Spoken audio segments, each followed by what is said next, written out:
Convidamos agora para participarem do painel Inovações Financeiras 2, Criptoativos. O moderador, senhor José Alexandre Vasco, superintendente de proteção e orientação aos investidores da Comissão de Valores Mobiliários.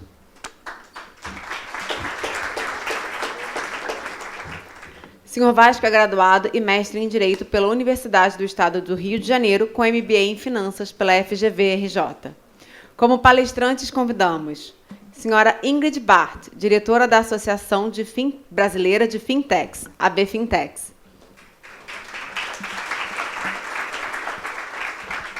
Senhora Ingrid estudou Economia e Engenharia Civil, MBA em Empreendedorismo e Inovação pela FIA USP e tirou o primeiro lugar com a ideia de startup mais inovadora no Fórum de Empreendedorismo da FEA USP em 2016. Tem especialização em serviços de tesouraria em Nova York e Chicago, JP Morgan University, e especialização em inovação e design thinking, IVELAB, São Paulo. Convido também a senhora Rosine Cadamani, Blockchain Academy, cofundadora da Blockchain Academy. A senhora Rosine é cofundadora da Blockchain Academy, primeiro projeto educativo brasileiro focado no desenvolvimento e formação de um ecossistema inovador de empreendedores, novos modelos de negócios e iniciativas usando infraestruturas, blockchain e DLTs. Teve seu início no Brasil em outubro de 2016 e é composto por profissionais experientes em suas respectivas áreas de atuação, desenvolvedores, advogados, economistas, business e inovação. Convido também a senhora Tainá Reis, fundadora da criptomoeda Cooperativa Moeda.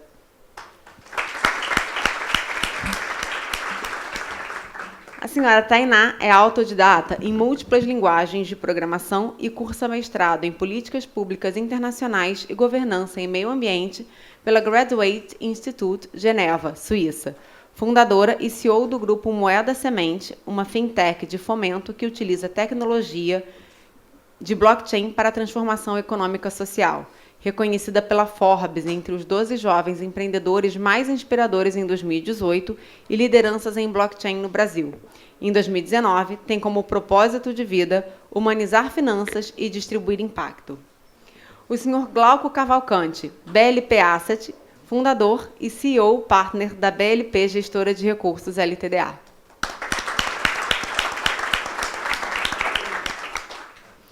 O senhor Glauco é o principal responsável pela gestão de recursos de terceiros, foi fundador e gestor da Black Partners BLP desde 2010 e, previamente, no Banco Credit Suisse, anteriormente Banco Garantia, desde 1989, onde foi responsável pela área de TI, tesouraria, de câmbio, renda fixa, bolsa e, posteriormente, como gestor na divisão de Asset Management desde 1998. É analista de sistemas formado pela PUC-RJ. Lembrando que, ao final, se houver tempo, as perguntas deverão ser feitas com auxílio do microfone. Por favor. Muito obrigado. Boa tarde a todos. Novamente, o nosso reconhecimento e agradecimento aqui ao CFA Institute pela parceria. Acho que foi muito produtiva, especialmente nas reflexões que antecederam e resultaram no desenho desse programa aqui, que está muito harmonizado com as principais preocupações da CVM e vejo também que do CFA. Nós estamos com um grande desafio aqui, né, que vai forçar esse painel a ser bastante inovador, porque nós tínhamos um painel de 30 minutos, mas as discussões foram muito densas e a gente tem 30 minutos. E uma ampla e assim profunda experiência aqui nesse painel que junta desde instituições que representam a BFintech, que representam as fintechs no país, com reflexões sobre para onde o país deve ir, questões de políticas públicas, com a Blockchain Academy, que tem uma atuação educacional, mas também grande parceiro da CVM em discussões em projetos educacionais, mas também de pensar no futuro, de onde a gente pode desenvolver a regulação do mercado de capitais para avançar. Há um projeto concreto, que a gente tem aqui a Tainá Reis, com uma aplicação, algo que é bastante interessante e que está nos desafiando lá a pensar bastante, acho até que para o Sandbox, as direções que a autarquia vai caminhar. Há um exemplo aqui de um fundo de investimento de um gestor que está trabalhando com a questão dos criptoativos. Então, a gente tem aqui um pacote completo com uma ampla gama de conteúdos e temas que estão relacionados. Então, a gente vai fazer um esforço aqui para que todos os palestrantes, nos seus 7 minutos, abordem os principais temas e a gente consiga ter ainda um espaço para perguntas. Eu vou comentar 2 coisas de conteúdo. A primeira é que recentemente, as autoridades europeias de seguros, previdências e mercado de capitais publicaram um paper dizendo que o papel do regulador financeiro tinha mudado. Os reguladores financeiros deveriam ser, na verdade, innovation facilitators. Então, os hubs de inovação e o sandbox são uma nova forma de atuação e, portanto, esse papel de fomento pelo lado da inovação passa a ser algo, pelo menos que reguladores europeus e também no âmbito da IOSCO, está sendo visto com muita intensidade. Por isso, a gente tem a Global Financial Innovation Network e padrões globais para sandbox que estão sendo estudados. E, na semana passada, a CVM preside o Comitê de Políticas da IOSCO. Nós nos reunimos 43 reguladores em Hamburgo, no Bundesbank, para discutir temas de proteção de investidor. E nós passamos uma manhã, 43 reguladores, discutindo blockchain, padrões para o futuro, mercados, infraestrutura e como isso vai afetar a transformação do sistema financeiro. Então, essa é uma temática importante para o país, é importante em termos geopolíticos também, e a gente fica satisfeito de ter esse papel aqui no país, junto com os outros reguladores, de estimular inovações financeiras. Dito isso, eu gostaria de passar a palavra aqui para a Ingrid, que tem uma grande experiência e conhecimento técnico no campo. Por favor, Ingrid. Olá, tudo bem? Eu até vou brincar com o Vasco, porque eu tenho voo daqui a pouco, então fui eu que fiquei acelerando o pessoal, viu, gente? Desculpa. Mas é realmente desafiador. Mas quem tem fintech no país tem um desafio muito maior que o tempo do voo. Então, o desafio tá fácil, né, Vasco? Bom, obrigada por estar aqui, é muito interessante. Eu gostaria de trazer um pouquinho uma visão não técnica da tecnologia em si, mas um pouco do que eu, ao longo desse tempo, desde 2017, eu estou bem envolvida com isso. Eu venho olhando assim. A gente tem, obviamente, uma criptomoeda, né, que começou um pouco dessas discussões, que foi o próprio Bitcoin. E muito do que a gente vem ouvindo de maneira mais comum em rodas e tal são aspectos muito negativos. Então, por exemplo, enfim, a falta de segurança muitas vezes que isso pode tornar. E aí, quando eu falo de criptoativos de uma maneira geral, não só criptomoedas, eu gosto de levantar os pontos positivos no sentido de segurança que a tecnologia pode trazer. Então, por exemplo, muito se discute com relação aos ativos que você consegue criar dentro da tecnologia, mas não as aplicações de segurança que pode trazer para o mercado, tanto de rastreabilidade quanto na questão de identidade. Então, vou dar um exemplo super simples. A gente já tem, por exemplo, alguns projetos de blockchain ID, como você cria a sua identidade dentro do blockchain, e como grande parte das pessoas sabem, torna isso mais seguro e imutável, e de que maneira essa identidade pode ser compartilhada com instituições financeiras, por exemplo. A gente sabe que hoje o cadastro, o onboarding dentro das instituições, sejam elas bancos ou então corretoras, é um desafio grande, porque a gente tem, infelizmente, ainda um alto índice de fraude. E como que a tecnologia pode trazer essa segurança a mais para essas instituições para que a gente tenha um mercado cada vez mais saudável? Esse é um ponto que eu gosto de trazer. O outro ponto é a questão da rastreabilidade. Então, a gente consegue rastrear de maneira muito mais fácil os ativos que são transacionados dentro de um protocolo em blockchain. Então, essa é outra coisa interessante que pode trazer para o mercado. Você conseguir, de maneira mais rápida, mais barata e mais segura, rastrear qualquer tipo de problema ou não, rastrear realmente o mercado e ter uma atualização em tempo real. E outras coisas que eu poderia ficar muito tempo falando aqui, mas é importante a gente olhar com um viés positivo também. Então, hoje, na associação, por exemplo, a gente está discutindo bastante com a CVM a questão do mercado secundário de equity crowdfunding. O que seria isso? Hoje, o equity crowdfunding é uma possibilidade muito grande da gente fomentar o mercado de novos projetos, startups enfim, variados projetos que não conseguem, por exemplo, abrir seu capital em bolsa. Então, são projetos menores, muitas vezes ainda não tão maduros, ainda validando vários conceitos. E uma forma de você captar isso é abrindo o seu equity dentro de uma plataforma de equity crowdfunding.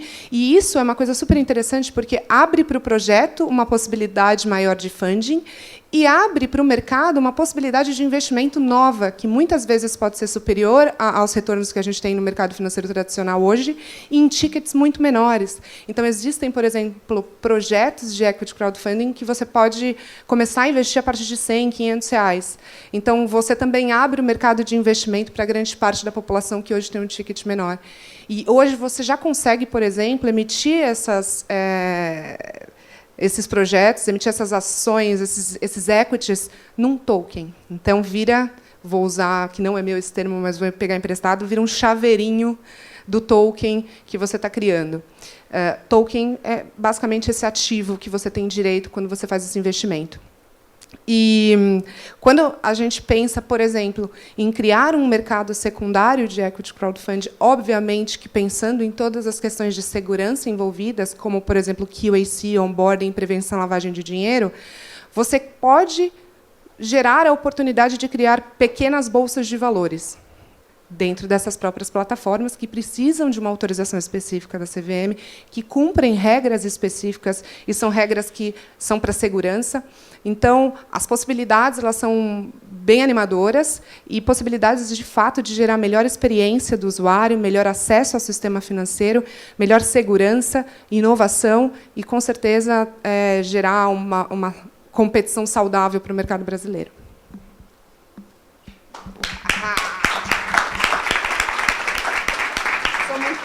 Extremamente concisa e as mensagens no ponto.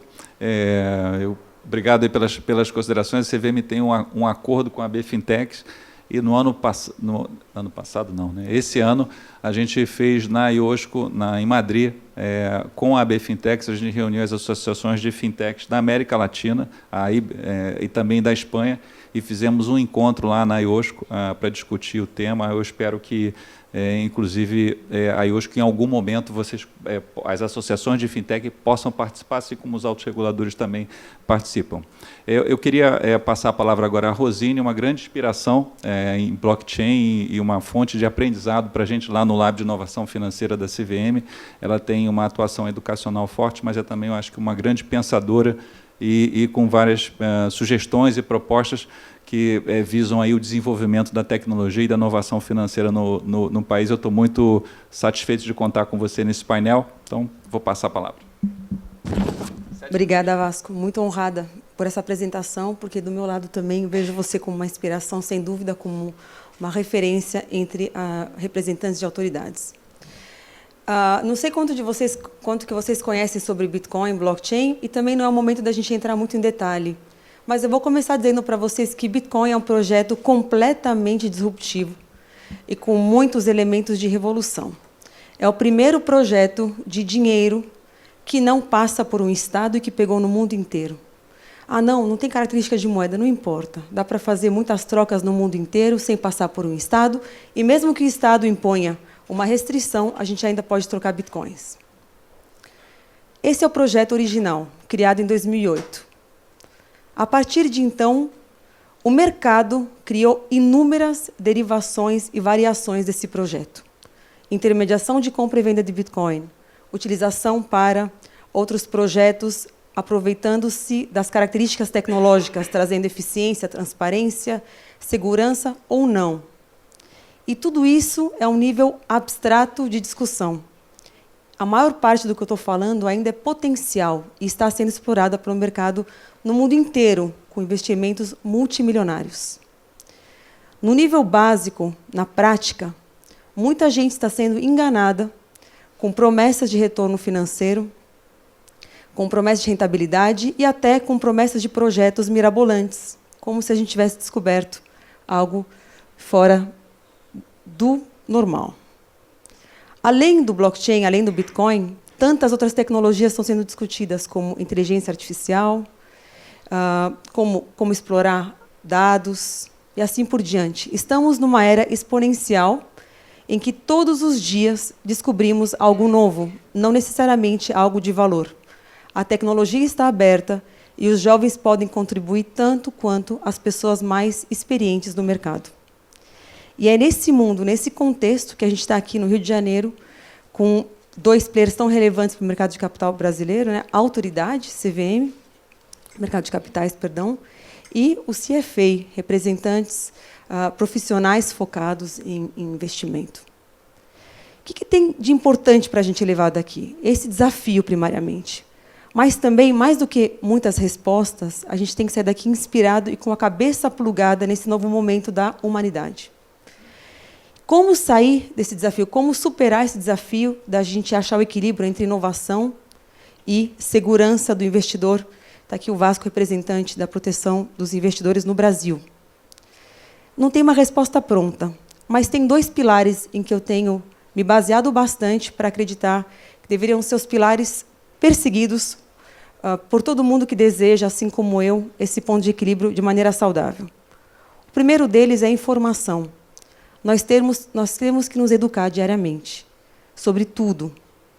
Tudo. Todo dia tem coisa nova. A gente vai aprendendo com o tempo a filtrar. E o maior desafio não é acessar a informação, é ter o espírito crítico, de saber ler boas fontes e saber distinguir o que é pura fumaça e o que é concreto. Isso, todo dia, é um exercício. E o segundo grande pilar é a comunicação. Conversar com quem está fazendo. Comunicação entre players. Comunicação entre players e autoridade e comunicação entre autoridades. Falo isso humildemente porque eu não pertenço a uma autoridade, mas é um pouco do que eu tenho trazido da minha experiência. Comunicação. Para que as respostas sejam alcançadas de uma maneira um pouco mais saudável ou mais perto do que poderia ser considerado de ideal, porque é uma coisa muito dinâmica e não existe uma verdade única, a gente tem que se basear nesses pilares. Hoje, se você me perguntar qual que é o caminho para chegar nisso, eu tenho uma palavra para falar para vocês, que é o mais concreto que eu vejo. Sandbox regulatório. A gente falou muito hoje, ouviu muito, tecnicamente, como é que a gente aplica, como é que a gente chega, o que está sendo pensado, quais foram as inspirações. Mas vamos voltar no conceito de base. O que é o sandbox? É um ambiente de experimentação com flexibilização de regras de uma certa maneira controlada, para que, de um lado, os agentes não tenham medo de testar coisas e, do outro lado, a autoridade possa conhecer um pouco mais, possa interagir e, a partir daí, conseguir criar regras um pouco mais precisas para chegar mais perto desse ponto de equilíbrio que eu falei para vocês. CVM tem liderado isso. A gente viu expressões do Banco Central, a gente viu SUSEP também no mesmo documento, a gente viu algumas autoridades juntas. Mas, por enquanto, aí eu vou falar de uma maneira crítica e com toda a liberdade de alguém que está totalmente neutro no mercado, mas bem intencionado. Ainda muito formal.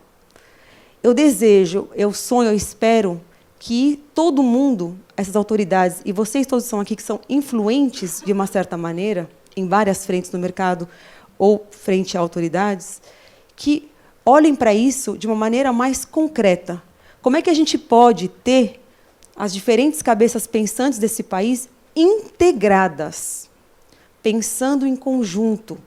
É claro que não é de um dia para o outro que a gente vai conseguir fazer todo mundo sentar na mesa, não precisa.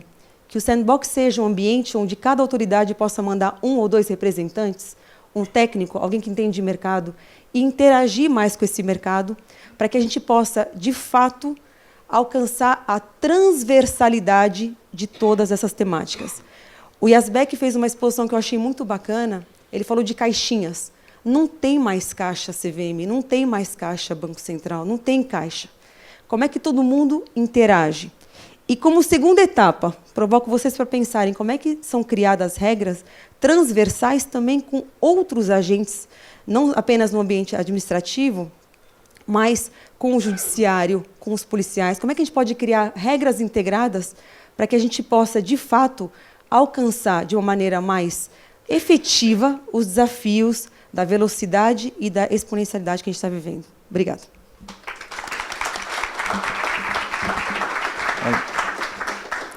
Excelentes provocações. Assim, dentro do Lab de Inovação Financeira da CVM, do BID, da BDE, do GIZ, o GT de Fintech escreveu guidelines para o sandbox regulatório em conjunto com todos os reguladores, e se prevê, inclusive na nossa norma e dos demais, que haja essa cooperação, que é sempre um desafio, como você muito bem colocou. E eu queria colocar também a integração internacional, né? Liderado pela FCA, do Reino Unido, que teve, junto com a Austrália, os primeiros sandbox. A gente tem essa rede internacional de sandbox, almeja ter um Global Sandbox, que vai ter o cross-border testing, está rolando um piloto agora. Então, no futuro, potencialmente, reguladores, não apenas nacionais, mas a CVM brasileira e a FCA poderiam, sim, conceder um registro conjunto para umas fintech, de forma que as fintechs nacionais pudessem distribuir no mercado londrino e vice-versa. Então, esses são desafios, e a própria minuta de norma, vamos ver como vai sair no final, previa a possibilidade do cross-border testing, mas esse é um desafio de tornar isso prático, e eu acho que a sua provocação aí é extremamente pertinente.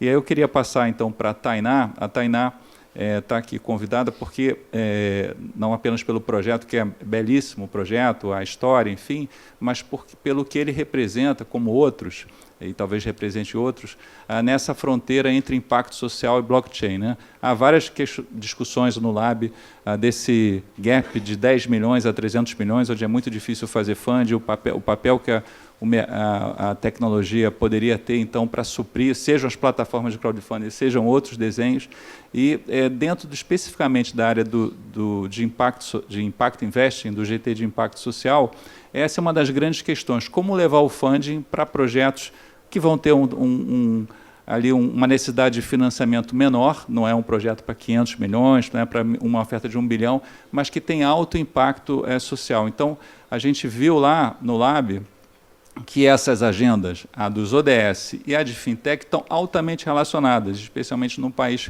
como o Brasil. E esse é um tema que está sendo estudado lá para pensar em alternativas, por isso eu fico muito feliz com a sua presença aqui e, portanto, com os seus 7 minutos. Obrigada, Vasco, por ter me convidado. É muito importante esse momento de poder colaborar, né? E eu tenho uma breve apresentação, se puder couber dentro dos 7 minutos, que é bastante história, né? A minha história vem mais do cooperativismo, né, no país. Meu pai ajudou a conceber projetos como o Pronaf, né, para inclusão e ter crédito para a agricultura familiar no país.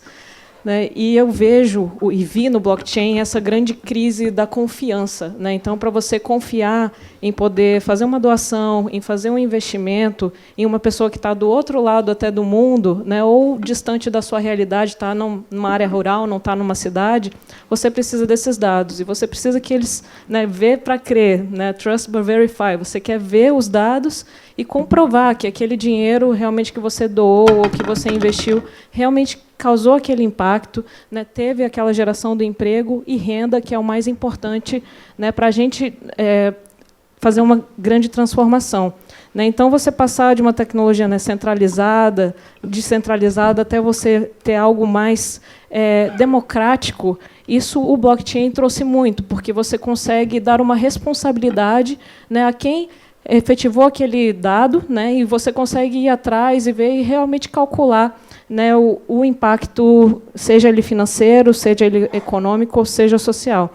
A Rosine colocou muito bem, não tem só o Bitcoin, né, tem a aplicação da tecnologia hoje, dá para vários, né, de saúde, né, a parte de cartório, registro, né, de terra. Então, a gente vê, por exemplo, né, a importância, né, da tecnologia ser utilizada e que todos conheçam para que isso seja mais democrático no futuro.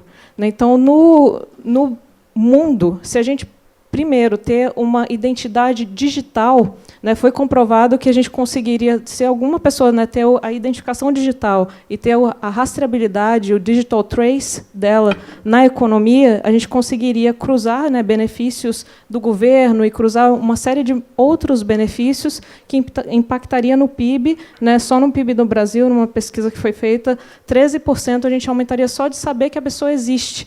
Então, sabendo que a pessoa existe e quem ela é, a gente já consegue impactar. Imagina dar uma conta bancária para ela e dar o que a gente chama de cidadania financeira. Hoje, no Brasil, são mais de 62 milhões de pessoas que não têm crédito. Tem gente que tem a conta, mas está trabalhando ali, tem no máximo um cheque especial ou um cartão de crédito, mas não tem um limite, uma linha de crédito no país. E isso se agrava ainda mais com as mulheres. A maioria das mulheres não tem algo para comprovar, né, renda, não tem, geralmente o terreno está em nome do marido, a casinha está em nome do marido, né, por questões culturais, muito machismo e muitas outras questões, mas a mulher ainda tem mais o difícil acesso, né, nessa questão.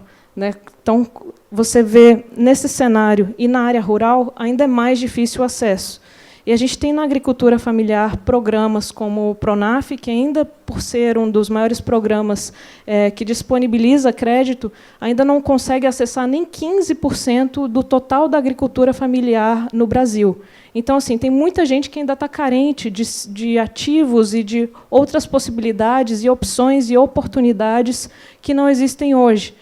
E a agricultura familiar, mesmo com toda essa falta de capital, ainda é a 8ª maior produtora de alimentos no mundo. Então, olhar para um país agrário, como é que a gente vai pensar no mercado e no futuro do mercado de capitais sem incluir todas essas pessoas primeiro na economia?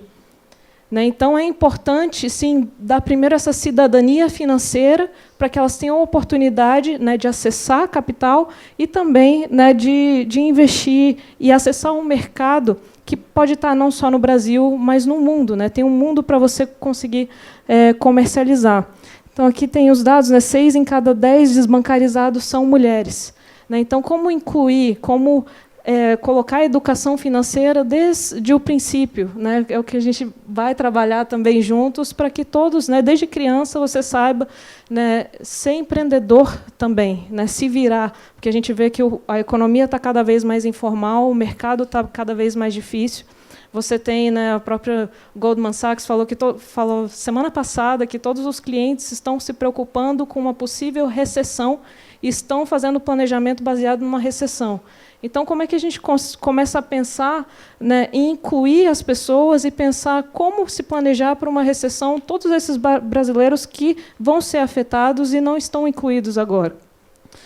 Então, há uma falta de transparência, né, na maioria dos investimentos, há o baixo acesso ao capital, há uma tendenciosidade com relação aos investimentos e a falta de habilidades de empreender e de comercializar um produto. Então, foi sobre essas questões, né, que a moeda surgiu. A grande inspiração é o meu pai. Eu cresci com produtos de cooperativas e ele ia lá, né, nas cooperativas e ajudava. A cooperativa estava indo à falência e ele ia lá e resgatava, não, vamos trabalhar mais e vamos mexer. Às vezes era questão de governança que tinha e que mudava tudo e conseguia exportar aquele produto. Então, a moeda hoje virou um grupo de empresas, né, uma fintech, né, dessa de fomento para ajudar nessa inclusão financeira, mas a gente viu que doar ou, né, investir não era o suficiente. A gente viu que precisava dessa educação financeira e criamos também uma aceleradora, né, para ajudar a pegar na mão, né, montar um plano de negócio, fazer um planejamento, não só para diminuir os riscos, mas para aumentar a chance de sucesso de um projeto e ajudar até na comercialização do produto. Aí, ajudando na comercialização do produto, um marketplace, né, uma exchange para poder facilitar essas trocas de pagamentos e, no futuro, agora, a gente está construindo um FDIC, que a gente viu que precisava também, né, da educação, mas a gente quer fazer um FDIC diferente, né, um FDIC com mais transparência. Por isso é que é tão importante, né, o Lab, por isso que é tão importante o Sandbox, para a gente poder pensar em novas maneiras, em como a gente pode prestar contas, né, para todo mundo sobre o trabalho que a gente está fazendo. Hoje a moeda tem mais de 86 funcionários e colaboradores em diversas partes do mundo, e essa foi a metodologia que a gente viu que precisava ser incluída no processo para facilitar o mapeamento de cada processo. Então, a gente mapeia, né, nas nossas doações hoje tudo o que é de ODS, né, associado, quem que a gente está impactando. Então, você consegue ver cada real, o que foi daquele real que gerou emprego, o que foi daquele real que gerou, né, a parte de inclusão, né, na família, e qual foi a transformação daquele recurso, e isso ao longo do tempo, não só um programa que vai lá, fica 3 meses e depois vai embora. Né? Muitas das cooperativas, né, que a gente trabalha junto, meu pai ajudou há 10 anos atrás, então, e eu nunca vou parar de ajudar. Né? Então, são trabalhos a longo prazo, e fazer as pessoas pensem a longo prazo. Esse é um dos grandes desafios do nosso país, e pensar de forma sistêmica, pensar de forma integrada, integrar diferentes reguladores e órgãos, e o governo e a sociedade civil. Né? Pensar nessa integração é importante para que todos saiam ganhando. Né? Então, com esse detalhamento, a gente provê, né, com a tecnologia do blockchain, essa transparência, né, o que é público para ser divulgado dos projetos, até mesmo as lições aprendidas. Né, assim, um dos primeiros projetos que a gente fez foi uma cerveja de Baru, né, uma castanha específica do Cerrado. Né, a dona Divina, presidenta da cooperativa, para aquilo era para ela uma super inovação. Dá para fazer cerveja do Baru? Dá. Porque a gente viu que, se ela vendesse apenas a castanha do Baru no mercado, ela não ia sobreviver a uma recessão, uma crise, porque o Baru é algo que você deixa de lado. Você não vai comer castanha numa crise, você vai comer arroz, feijão, né, batata, macarrão. Então, como você fazer a pessoa pensar diferente, isso tem que ter uma estrutura, um método, e a gente vai aprimorando esse método e compartilhando também tudo o que a gente aprende, né, no Hyperledger. Né, então, essa estrutura toda é pública hoje, então você pode acompanhar tudo o que foi feito, a nota fiscal da cerveja, né, até a conclusão e o resultado dos impactos. Isso a gente vê que essa transposição do que a gente consegue acompanhar um projeto, o processo de seleção do projeto, análise econômica financeira, o plano de ação, como é feito, se é desde a doação ou o empréstimo ou o investimento que possa ser, esse modelo funciona para poder acompanhar e trazer essa responsabilidade, né, de como empresa você entregar valores e resultados, e das pessoas poderem olhar para essa base de dados, ter essa confiança, né, numa série histórica, e poder, a partir daqui, extrapolar e falar, não, isso aqui podia ter sido mais sustentável, como tem as lições aprendidas. Primeiro a gente fez garrafa, e viu que garrafa não dava para reciclar direito, né, era muito pesado para poder exportar, e a gente foi aprimorando os modelos a partir daí, tendo a contribuição também, né, acadêmica aqui. Então, hoje a gente tem, das aplicações nossas, também a parte de rastreamento, né, como a gente consegue, de um produtor, né, na área agrária, para acompanhar uma plantação de açaí, né, no norte, ao transportador, a como esses dados são consolidados, e o vendedor na ponta. Então, a gente tem a total rastreabilidade para poder dar para o consumidor, na ponta, quem que ele está impactando. Né, então, a gente tem um trabalho também de artesanato no Ceará, tenho um morro de orgulho, né, de apresentar. São 170 artesãs, que hoje elas têm a conta bancária delas. Então, quando é efetuada uma compra no marketplace, você consegue ver o split dessa bolsa, e o dinheiro vai imediatamente para a artesã, né, que está no interior do Ceará. E tudo, cada artesã tem seu QR Code, cada artesã tem acesso, né, à aplicação, e elas vão colocando que ali elas participaram do processo de produção. E como dá para fazer aqui, dá para fazer com agricultura e uma série de outros modelos também. Então, esse é o café. O café foi feito em parceria com a Aliança Internacional das Mulheres Produtoras de Café, também trazendo inovação com o café gelado, né, procurando também agregar valor monetário, né, à renda delas, né, porque um café, o saquinho, o pó, a gente consegue vender por X, mas o café gelado a gente consegue muito mais, e poder contar a história, né, de cada projeto. Essa cerveja de Baru, né, que eu falei, da cooperativa da Cooperval, da Dona Divina. Então, tudo com QR Code, né, você pode ter o acesso a toda a história. Então, essa é a nossa missão, de realmente humanizar ativos. Né? Como é que uma pessoa pode investir em outra pessoa? né? Como é que você pode ter acesso e outras pessoas no mundo inteiro poderem ter acesso ao investimento nesses projetos, né? Então, construindo em conjunto essa forma dentro do sistema regulatório e que amplie essa inovação para trazer as pessoas mais próximas, né? Isso que a gente quer. Então, aqui é um modelo, como eu falei, do Moeda Pay, né? Você consegue comprar a bolsa e ver que 20% foi direto para artesãs, 60% foi para um fundo rotativo das artesãs, porque elas também têm dificuldade, né? Uma fica doente, aí não tem um seguro-saúde, né? E a outra fica... como é que vai pensar? Uma está ficando velhinha e não consegue mais nem enxergar para fazer. Como é que vai pensar numa previdência privada para uma artesã? Então, construindo isso com a tecnologia, a gente pode realmente acessar essas pessoas, né, e trazer dignidade para a vida delas, né? Então, todos os modelos de inovação, né, que a gente traz visando essa transformação. Então, por isso, né, todos os fintech, a gente tem a parte de comercialização, né, tudo que é aceito, mas a gente precisa da cooperação, precisa das parcerias, né? Tem um trabalho com o governo do Ceará, né, uma parceria público-privada com a população. A partir do momento que você coloca e expõe esses dados de maneira pública, você consegue que a população participe nessa prestação de contas. E a população cobra mais, né, do próprio, né, prefeito, que vai, não, está vendo aquela estrutura no programa Meu Bairro Empreendedor, eu quero acesso ao crédito, eu posso ter mais, né, e você consegue, junto com o governo, formular políticas públicas que ajudem, né? Então, todas as nossas parcerias hoje contribuem para a gente que o modelo, né, se perpetue e, com certeza, a gente vai fazer, né, muito mais juntos aqui, colaborando para o agora.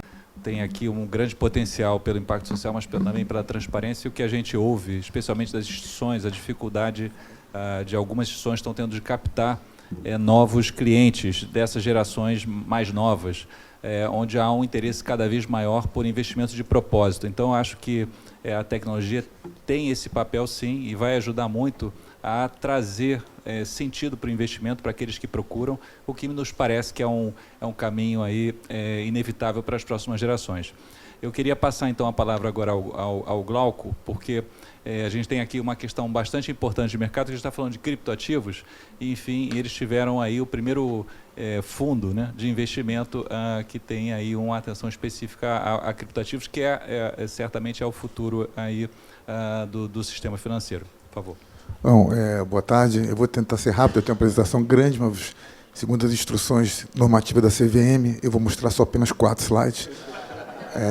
Vou tentar ser bem breve. Bom, eu depois de 21 anos passados entre o Banco Garantia e o Banco Credit Suisse, eu saí do banco com um acordo de não competição, para não poder fazer gestão de fundos de investimentos, e eu fui fazer 2 coisas. Eu abri uma gestora de ativos alternativos, nós começamos com Distress Assets, hoje nós temos fundos de Distress, fundos de precatórios, e também em 2010 eu fundei uma das primeiras fintechs do Brasil, a Acesso Card, é uma empresa de cartão pré-pago.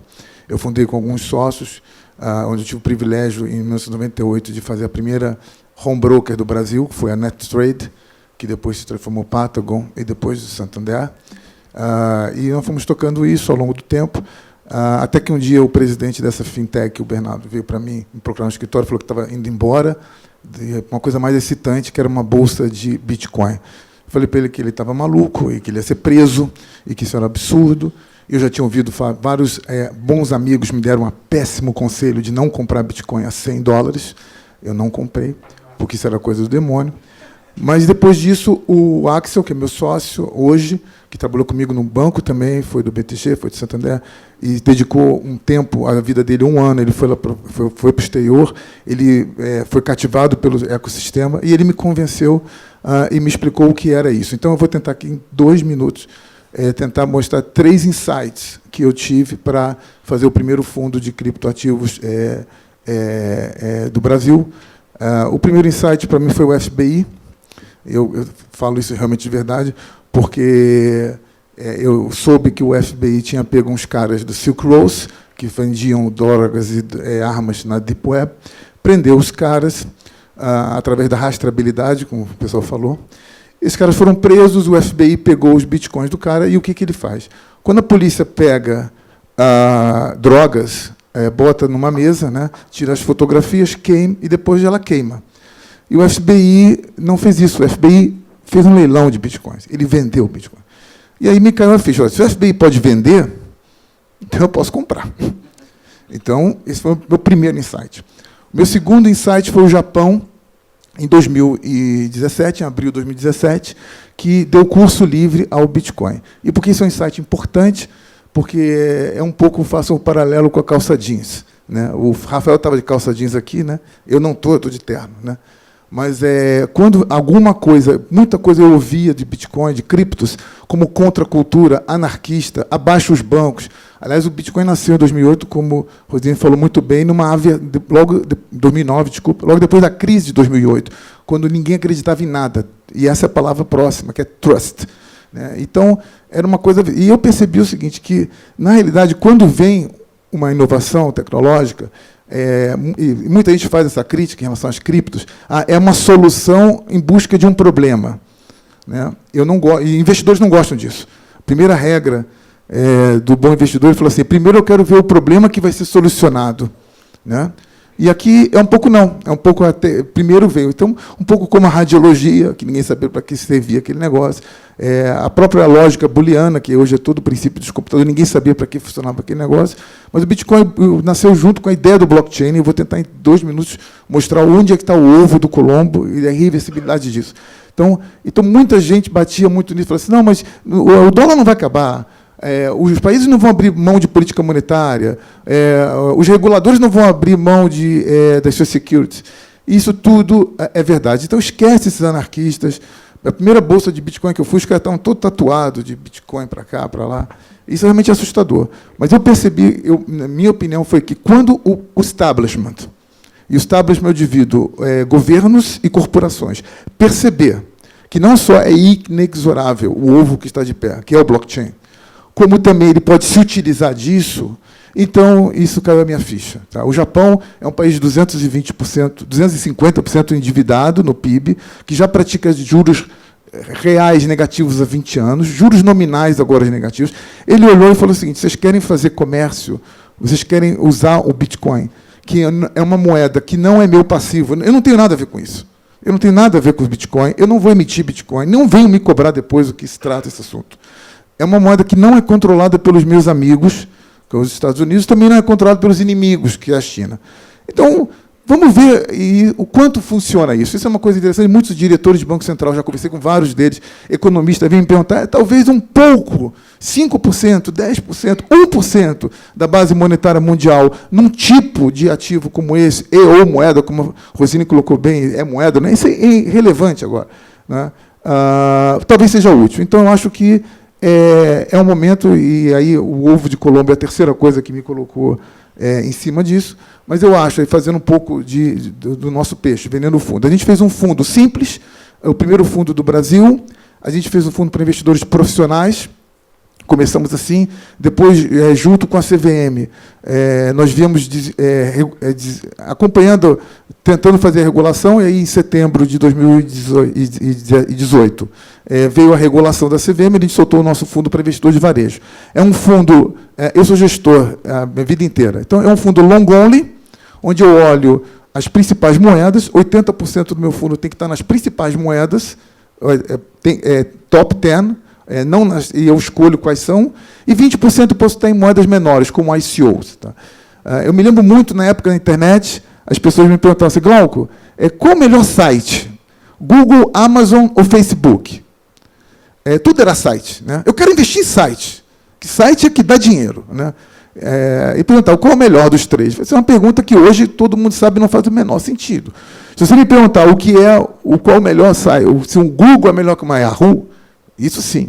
Se o Amazon é melhor que eBay, se o Facebook é melhor que Orkut, aí tudo bem. Mesma coisa são as criptos. Então, eu administro o meu fundo mais ou menos por setores. Setores de moedas leves, Bitcoin, Litecoin, Bitcoin Cash. Quem é melhor? iOS, Tezos, Ethereum, são sistemas operacionais. Quem é melhor?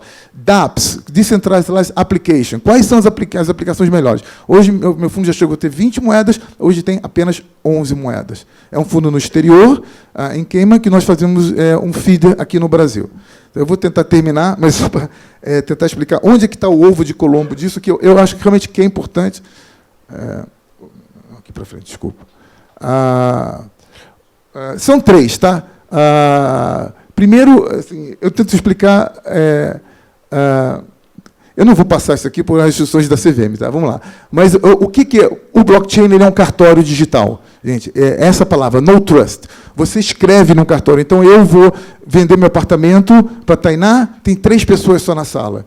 Glauco, Tainá e o cartorário. Eu mostro meu RG, ela mostra o dela, a gente assina, assinou o bloco, acabou, não tem como mudar, eu não preciso confiar em ninguém. Esse bloco está guardado onde? Ele está guardado no mundo inteiro. Ele está guardado em todos os mineradores. Se cair uma bomba atômica na Irlanda ou no Brasil, não termina, o bloco continua rodando. Tá?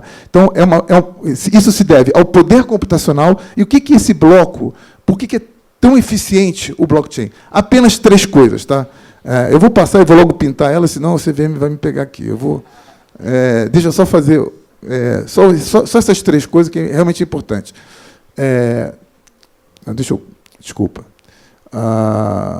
Primeiro, isso é possível por causa do poder computacional e telecomunicações. Ou seja, se o bloco está em todos os lugares do mundo, hoje qualquer celular acessa qualquer lugar do mundo. Isso é o primeiro.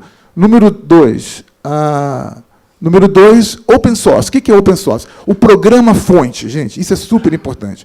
O programa do Bitcoin são 90 mil linhas que qualquer bom programador consegue ler. Então, o que ele está dizendo ali? Se tiver algum gato aqui nesse Bitcoin, tiver um if, then else, mande o dinheiro para o Glauco em 2030, alguém já leu, está escrito. E se tiver um erro ali dentro, alguém pode melhorar. Então, é um programa código aberto. Isso é muito importante, porque eu não preciso confiar em ninguém, apenas no código. Tá? E, por último, é a criptografia.